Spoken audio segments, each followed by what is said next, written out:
John 3:16. And here's the pastor with our message. Well, thank you, Jocelyn, and thank you, Toby, and thanks to Matt and to Danny and Redeen and to Joel and really all of those who are working to put these services together each week. You are such a blessing to all of us as we continue to try to be the church, being the church, equipping and encouraging one another for this mission, our mission to make disciples of Jesus Christ. However, when this year started, when 2020 started, none of us, I think, really had a clue that we'd be pursuing that mission of making disciples of Christ this way, and doing these weekly online services while we all planned and worked and prayed for ways to get back to gathering together again safely. But here we are. Here we are in a reality that we never expected. Here we are with murder hornets and riots in the streets and Zoom meetings coming out of our ears and doing church on a Sunday morning in our PJs.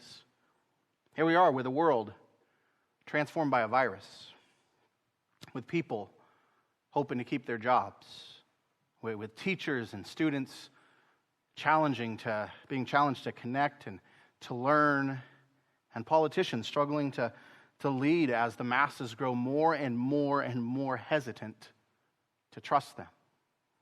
We're not even 6 months in, and already 2020 has felt like one of the more confusing and frustrating and painful years that many of us can remember. And as we're slogging through all of it, at times it feels like it doesn't make any sense. I mean, we see good businesses being closed down. We hear of good churches that are struggling. We see good teachers just calling it quits. And we watch good families suffering from loss and separation, and even some from death itself. And our hearts, they want to know why. Our hearts, our frustrated hearts, they long for answers to what is going on in our world. We want to know why this is happening and what can we do to make it all stop. We think maybe there's some conspiracy that we can unravel. Or maybe there's some political decision that's been made that we can overturn. Or maybe it's some judgment from God in which we can repent and then He will relent of what He's doing. Often when we find ourselves in difficult, perplexing, or frustrating seasons, we want to know why so that we can figure out what we can do to make it all stop. Well, God, through His Word, does have answers for our frustrated hearts. In His grace, He doesn't leave us to stumble around in the dark. He gives us wisdom and direction and guidance for facing and even embracing challenging seasons like 2020. However, the answers that He gives, they're not always of the kind nor in the form that we want. We want God to just tell us what we can do to stop all of the pain and the frustration. We want neatly packaged formulas that we can just plug and play into our lives. Just give us 5 steps to save our small business, or 3 ways to ensure God's blessing upon our family, or 7 pursuits to turn around your 2020.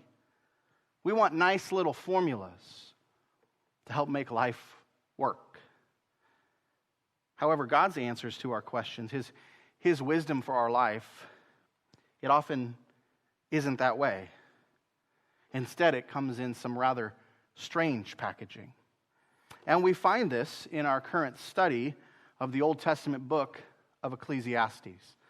In this book of Ecclesiastes, we keep finding ourselves confronted with these strange and often pessimistic sayings that are actually, these strange sayings, these often pessimistic sayings, they're actually aimed at freeing us and giving us real life.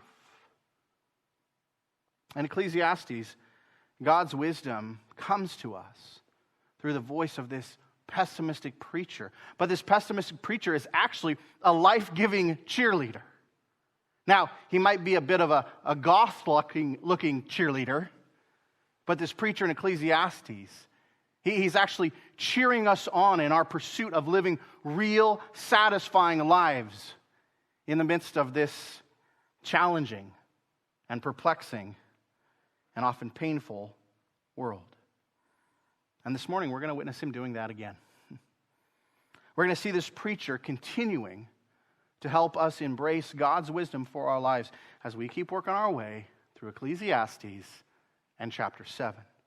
So if you haven't done so already, I encourage you to take your Bibles with me and turn over to the Old Testament book of Ecclesiastes in chapter 7. And if you don't know where that book of the Bible is, it's a pretty easy book to find. You go to Psalms, the largest book in the Bible, and hang it right. Psalms, Proverbs, Ecclesiastes. Ecclesiastes chapter 7. Now again, as I said a moment ago, God's answers for our frustrated hearts, his wisdom for our life in this perplexing world, it often comes in some strange packaging. It's often not in just neat little formulas that we just plug and play into our lives. And we've repeatedly seen this in the book of Ecclesiastes. Time and time again, the wisdom in this book has come to us in strange sayings. Strange sayings that cause us to pause and think and to reflect. If you remember, the book opened by telling us, vanity of vanities, says the preacher, vanity of vanities. All is vanity. What does man gain by all the toil at which he toils under the sun? That's the way the book opened. And again, we want these nice little formulas for life, but right at the opening, this preacher punches us in the mouth with this shocking statement. He punches our desire for these nice little formulas right in the mouth, and he tells us it's all vanity. What are you getting from all those things you're chasing? What lasting gain are you finding? That's the way the book opens. And then by the time we got to chapter 2, he was telling us that he actually hated life itself. There in chapter 2, he brings us into his own internal dialogue in which he tells himself, what happens to fools will happen to me also. Why then have I been so very wise? And again, we want neat, clean little answers, simple directions for life. But instead here we find this frustrated and broken sage. This man who is broken by the limitations of his own wisdom. And as we continue on through the book, and as we now come into chapter 7, we keep coming across more of the same. Here in chapter 7, the preacher has told us things like, better is the day of death, the day of our death, than the day of birth. Or it's better to go to the house of mourning than to go to the house of feasting. Or better is the end of a thing than its beginning. This chapter 7, has been a chapter of unexpected and at times puzzling sayings. But here's the thing. As we have followed the design of these sayings, and what I mean by that is we've allowed them to slow us down and get us to think, we've actually found some powerful and very helpful wisdom residing in these strange packages. We found this preacher through these sayings calling us to better attitudes, to better pursuits. And as we talked about last week, showing us how to leave a better legacy. In the strange packaging, we found a lot of really helpful and very practical wisdom for our life. And my hope is that we're going to find more of that this morning. But again, we're going to find it in some strange packaging. Let me show you what I mean. Look at what Solomon, the preacher of Ecclesiastes, tells us here in verses 16 and 17 of our text for this morning. Starting here in verse 16 of chapter 7, we read, follow along with me, be not overly righteous, and do not make yourself too wise. Why should you destroy yourself? Be not overly wicked, neither be a fool. Why should you die before your time? Now, when first reading both of those short admonitions seem pretty strange. They seem pretty strange. However, of the two verses, I think verse 17 does at first glance seem like it makes some sense. I mean, we know that the Bible does not praise the way of the wicked or the way of fools. However, when verse 17 says, be not overly wicked, is it giving us some leeway to pursue at least being a little bit wicked? But then verse 16 is where things really get bizarre. Look at again at verse 16. There we are explicitly told, be not overly righteous. And that seems really strange. It actually seems somewhat heretical in light of so much of the rest of the Bible calling us to diligently pursue holiness and righteousness. So again, we have wisdom here in some strange packaging. But what I hope to show you this morning is that the packaging is here, just like it is in the rest of this book of Ecclesiastes. It's here to get us to stop and to think. It's here to help us to learn. It's here to really show us how we can approach life in the midst of these frustrating moments and seasons that we often find ourselves in. However, in order to show you that this morning, I'm actually going to approach this text a little bit differently today. Our text for this morning is actually verses 13 to 18 of chapter 7, but I'm going to start in the second half of this text this morning, and I'm going to work to unpack that strange sayings, those strange sayings in verses 16 and 17 first. I'm going to work to unpack that first. And then we're going to back up a few verses to see the answer to the dilemma raised by those strange sayings. And finally, we're going to wrap up by putting it all together, showing God's answer for our frustrating and perplexing seasons of life. We're going to get some of His wisdom and counsel on facing our 2020. So now let's jump into the text. And let's start with this strange saying that's called not to be overly righteous nor overly wicked. Now, if you look here at the text, you look at verses 16 and 17, you notice that they're actually a continuation of what this preacher has said in verse 15. So let's look at verse 15 first. And I say let's look at verse 15 first because verse 15 actually raises the issue that verses 16 and 17 then address. And look at the issue raised here in verse 15. Solomon tells us, in my vain life I've seen everything. There is a righteous man who perishes in his righteousness. And there is a wicked man who prolongs his life in his evil doing. There's a righteous man who perishes in his righteousness, and there's a wicked man who prolongs his life in his evil doing. Now, here's the thing. Throughout this book, Solomon has told us repeatedly that he is an observer of life. He is constantly watching, constantly considering the reality of life in this fallen world, what he calls life under the sun. And here he tells us about his observations of moments when the prevailing formula for life seems broken. And I call it the prevailing formula for life because often in the Old Testament you find this approach, this understanding that obedience is the path to blessing, and conversely, wickedness is the way of ruin. It's all over the book of Proverbs. You find those kinds of mentions all over the Old Testament prophets. And you find the roots of this kind of understanding actually in the Mosaic covenant itself, in the Old Covenant. Throughout the Old Testament, there's this repeated idea that obedience leads to blessing, but wickedness brings on judgment. And so it was easy for people to see that as a formula to make life work. However, here, Solomon points out that this formula doesn't always ring true. He tells us that he's seen the righteous perish even while being righteous. And he's also watched a wicked person continue to prosper in life even while doing wickedness. So here the preacher raises this issue of life not always working according to our formulaic understandings.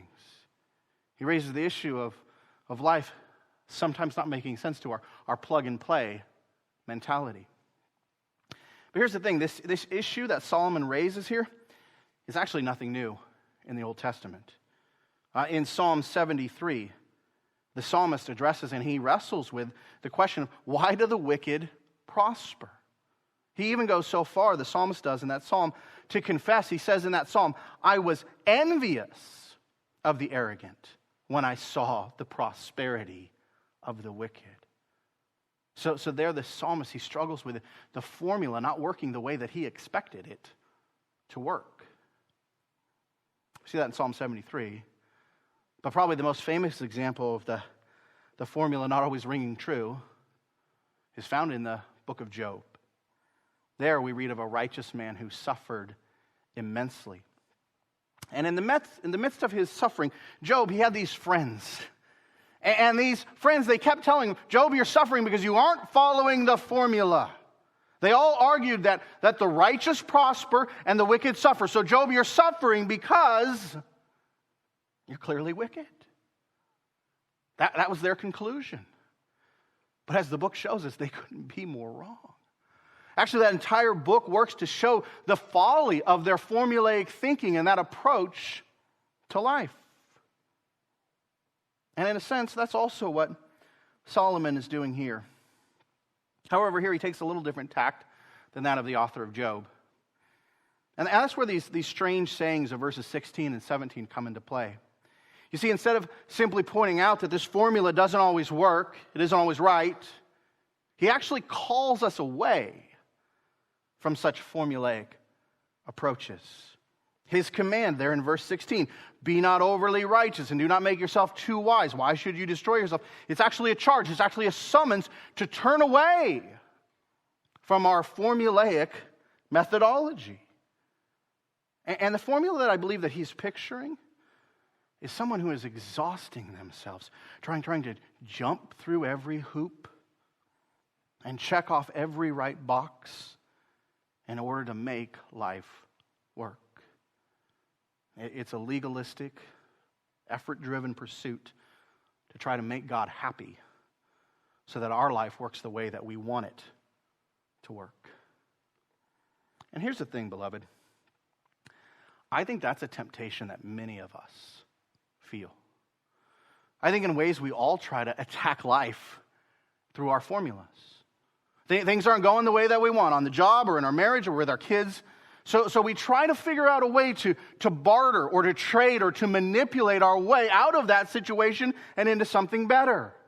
We try to figure out, what does God want from me? And how can I give that to him so that I can then get what I want? We end up treating God like a system to be worked. Like a vending machine into which we keep tossing the coins of our obedience, hoping that we have enough to get that item that we really desire, that item that we truly crave. And this approach, this treating God like a system to be worked, it's so prevalent among religious people. We talked about this a lot in our study of the book of Galatians. But our hearts are so bent towards this legalistic approach to life. This approach that believes we just got to work the formula to earn the reward that we want. But just like verse 15 points out, that's not an approach that always works. And like verse 16 makes clear, it's often an exhausting approach. I think that's what this preacher means when he says, why should you destroy yourself? I think he's picturing that burnt out future, that fatigued brokenness of the legalistically religious, the empty, frustrated end of the formulaically obedient. And some of us really need to hear the preacher's warning on this topic. Right now, with all the struggles going on in our world and in our lives, we could be tempted, and some of us probably have been tempted more times than we want to admit. We could be tempted to think that the reason for all of it is that we simply just missed some of the hoops that we were supposed to jump through. We just missed some of the boxes that we were supposed to check off. We start blaming ourselves, start beating ourselves up, believing that if we were simply better Christians, right now, we'd somehow be exempt from all these trials and all the trauma of life in our world. But that thinking, that will put you on the fast track to ruin. You will destroy yourself by believing that if you simply got the formula right, then you would make life And then look at our text. Here, right on the heels of warning us against that pursuit. This preacher, he pivots and he gives us a second warning. He gives us a second warning here because, listen, he knows our tendency to say, fine, if laboring to be righteous will just exhaust us, then let's throw off all restraint. And let's embrace folly and unrighteousness. In other words, he knows that we'll be tempted to say, well, if the formula of rules, if that doesn't work, then why shouldn't we just try the opposite approach? Why shouldn't we just do whatever we want? Just eat, drink, love, and live however we want. Why shouldn't we just try that formula? And for those of us who are tempted to lean that way, this preacher drops the warning of verse 17 on us. Again, look at the text. He tells us, be not overly wicked, neither be a fool. Why should you die before your time? So that religious formula will exhaust us and burn us out. But heading the other direction, that could be even worse. We could end up dead in our youth. We could end up in a premature and early grave. So then here's the question. What should we do? What should we do?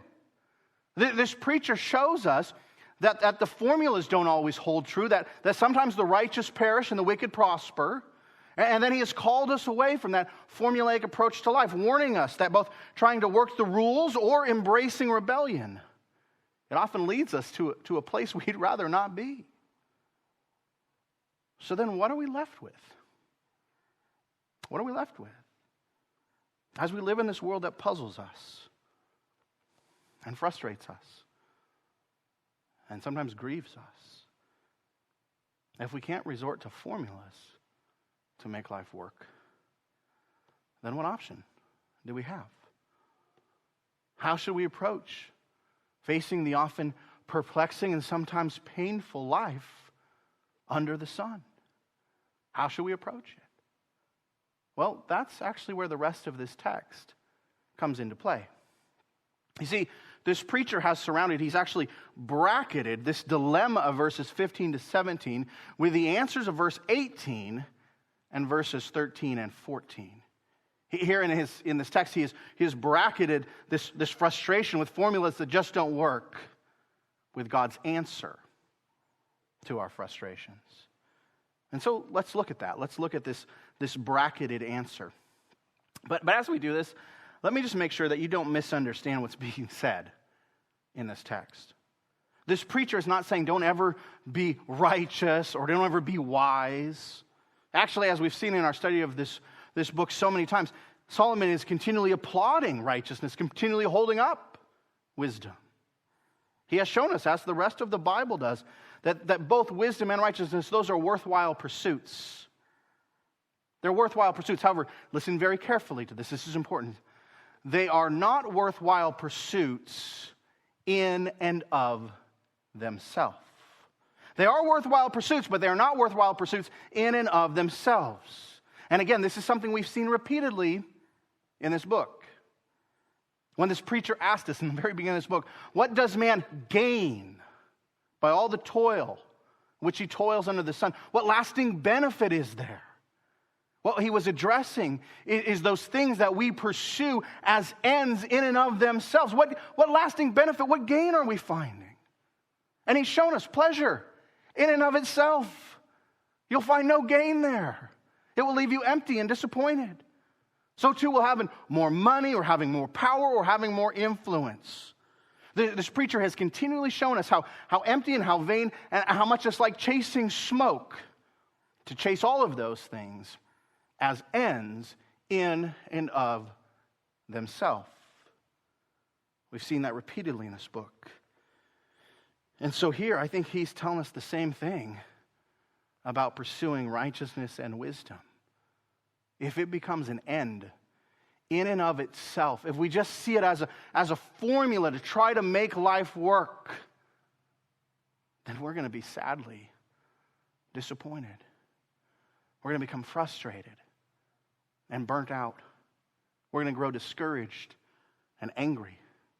We're going to be tempted to just throw up our hands and give up because it just ain't working.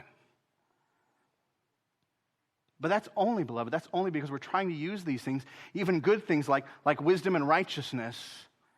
We're trying to use them in a way that they were never intended to be used. Listen to me carefully. Wisdom and righteousness were never intended to be ends in and of themselves. They were never intended to be ends in and of themselves. Instead, they were always to be an overflow, an aspect, an atmosphere of life, our life rooted in a relationship with God himself. They were to be the overflow, the fruit of our relationship with God. And so here, as this preacher points us away from that formulaic approach to life, that's actually the remedy that he holds up, this relationship with God. Actually, he calls us to get our hands around this remedy. Look at what he tells us here in verse 18. He says, "It's good that you should take hold of this, and from that withhold not your hand, for the one who fears God shall come out from both of them." See, here he's calling us to come to grips with something about our life under the sun. He's calling us to get a grip on the reality that our formulas don't work. That we need to let go of our attempts of trying to barter and to manipulate and to orchestrate our life. In this world, he tells us we need to drop our formulaic approaches, and instead we need to grab hold of the fear of the Lord. Here he describes it as the one who fears God. But with that phrase, this preacher is pointing to an essential component of biblical wisdom. That is the fear of the Lord. And as we've talked about the last several weeks, and as we looked at last summer in our study of Proverbs, the Bible tells us that the fear of the Lord is the beginning of wisdom. But here's the thing, this characteristic, the fear of the Lord, it's not describing a person walking around in constant dread, knots in their stomach, just waiting for the next lightning bolt to fall upon their head.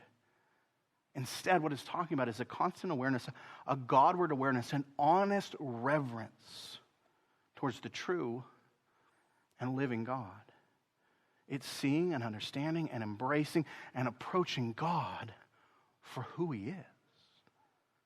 And God, here, please hear this, God is not someone to be manipulated. God is not someone to be manipulated. And so the wise, they don't treat him that way. They don't approach God like some kind of cosmic vending machine. They don't see him as one that they can have a relationship with that is simply formulaic. They understand that would be intensely irreverent and disrespectful, and dare I say, blasphemous to a highly relational, personal, and gracious God. And that's what this preacher is telling us that we need to get our hands around.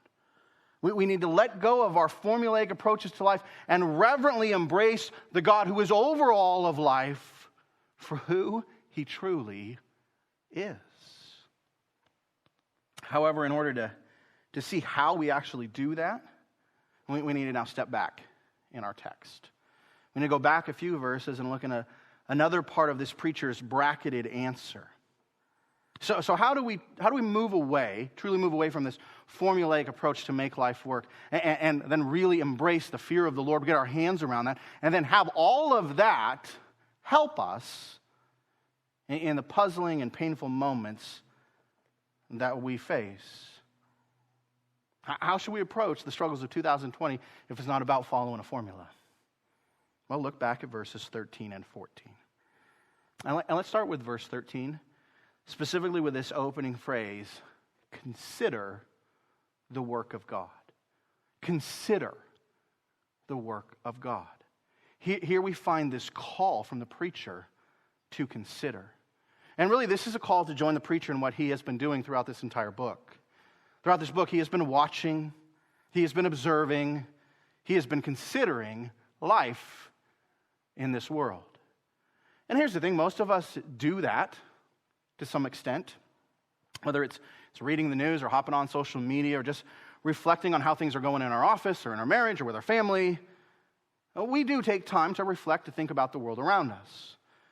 However, too often we consider those things simply from the perspective of what will make life work best for us. We feel like maybe our job or our family or our culture, it's not working the way we would like it to work. So we think of ways that we can tweak, we can fix things. We can consider how we can change, how we can tweak the current formula that we're using in order to make things work for us. That's often how we consider. But here, this preacher is calling us to a better consideration.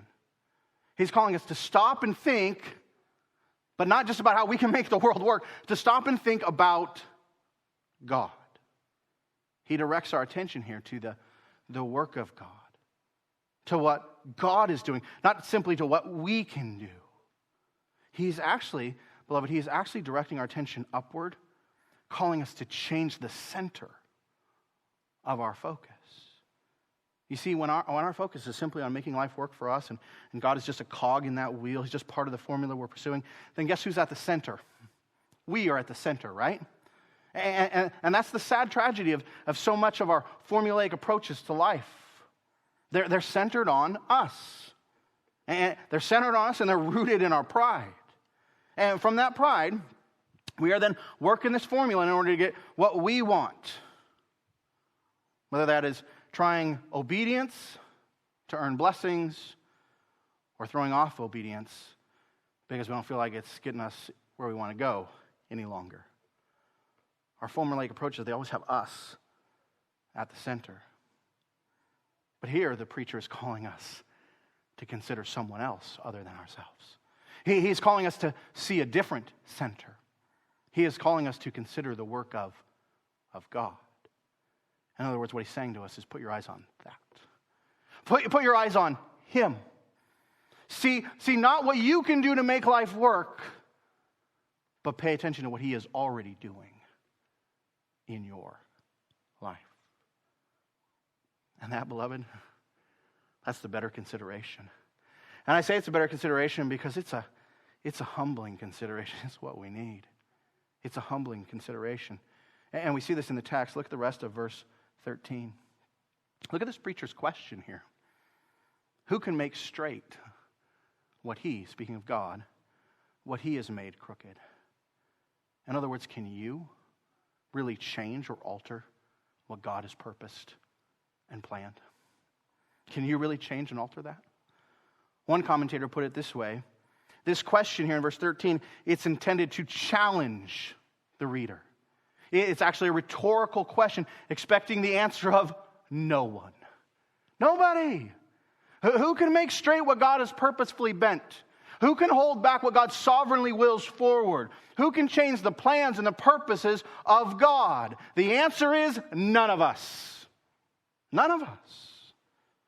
And that's because God isn't a system to be worked.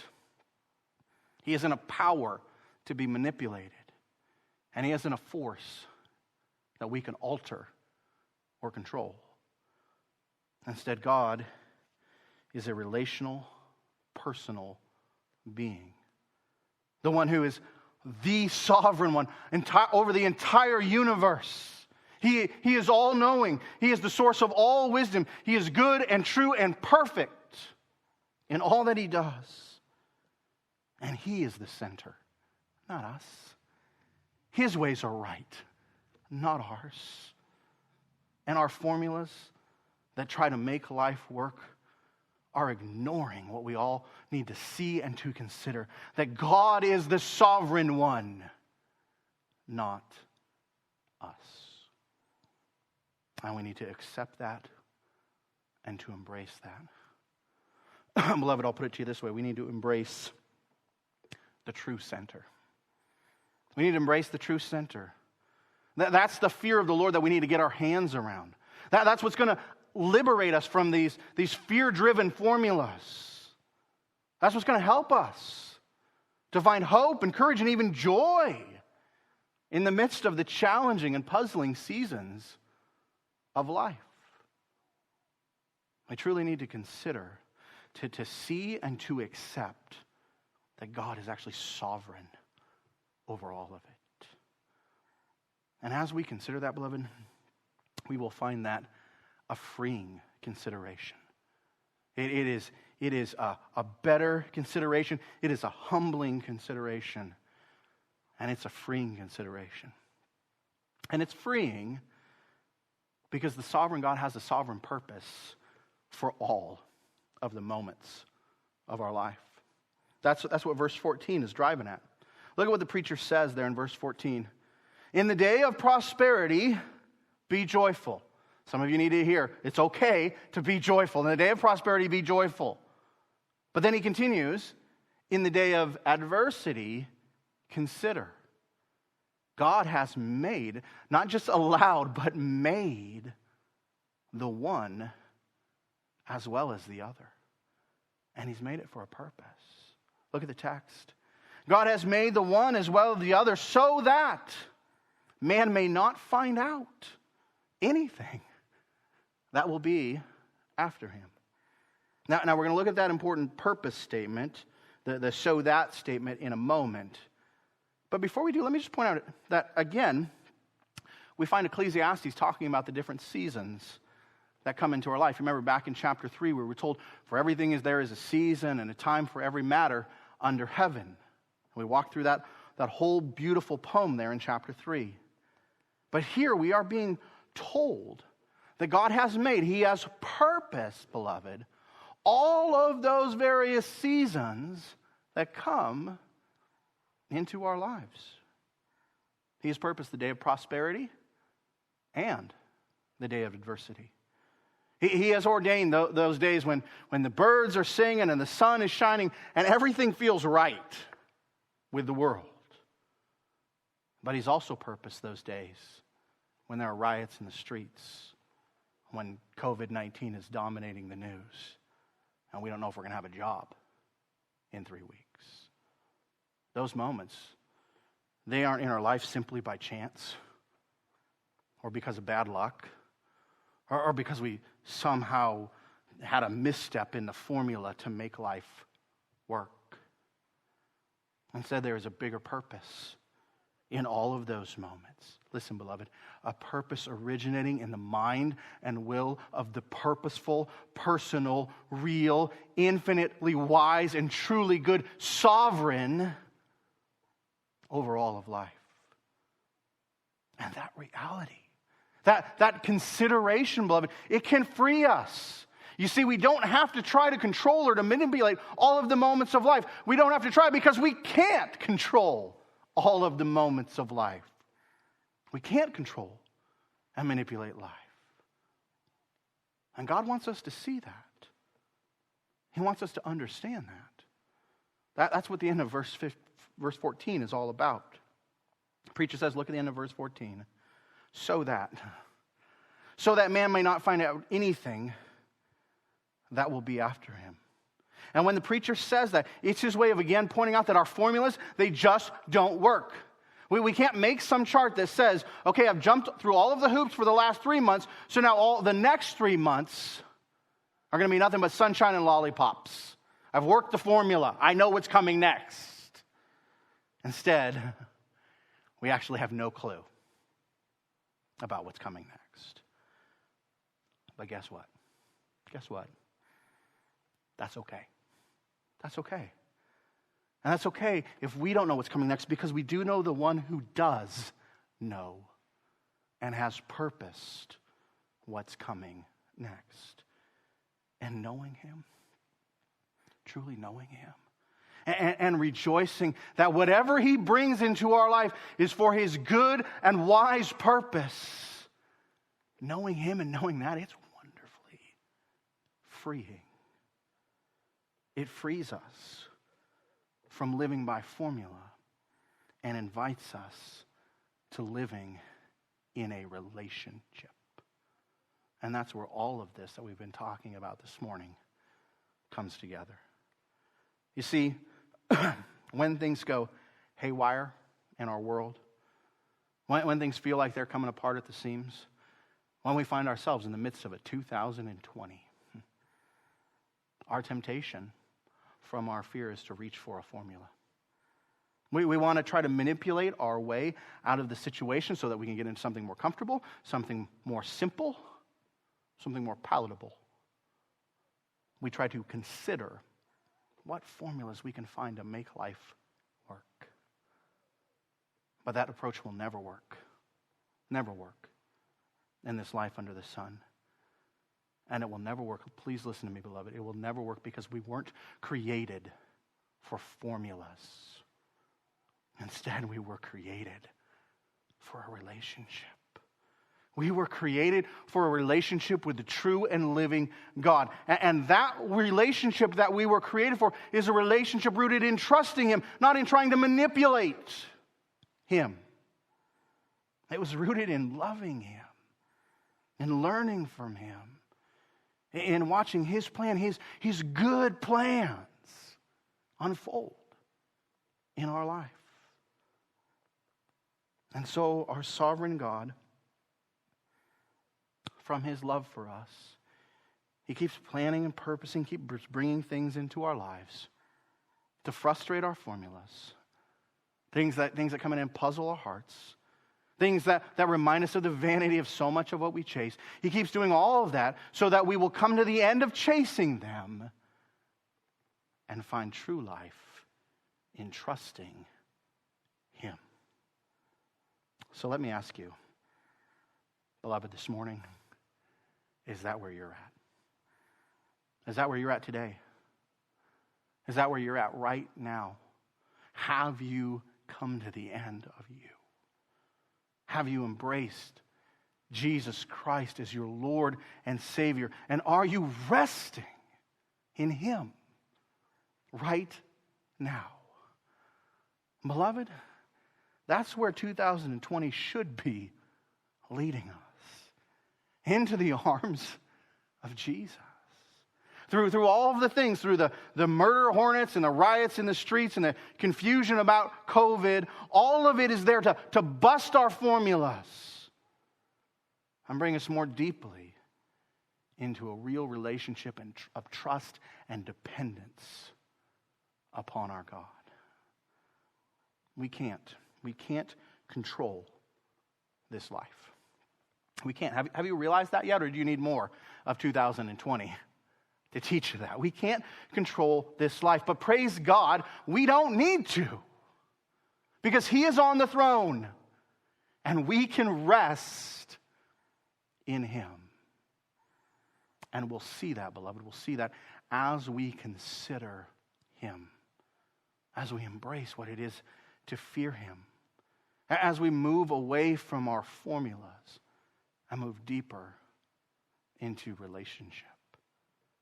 Brothers and sisters, instead of considering what formulas we can work, the better consideration for our struggling hearts in this confusing world is to look to our sovereign God and delight to rest in Him. Would you pray with me? Father, I acknowledge it's one thing to talk about truly trusting in You, but it's something far more challenging to actually do it. But the challenge is not because of your lack of trustworthiness. You are gloriously faithful and true. The challenge is in these hearts of ours. We are so prone to fear, so prone to resort to formulas, so prone to self-reliance. So thank You for loving us enough to break us of that. Thank you for loving us enough to lead us away from all those formulas and lead us into the joy of just trusting You. So by Your Spirit, I pray for all of our hearts. Help us to truly embrace Your wisdom. Help us to learn to live in a beautiful relationship with You. Embracing You for who You are and delighting in all that You give. This we ask in the name of Jesus.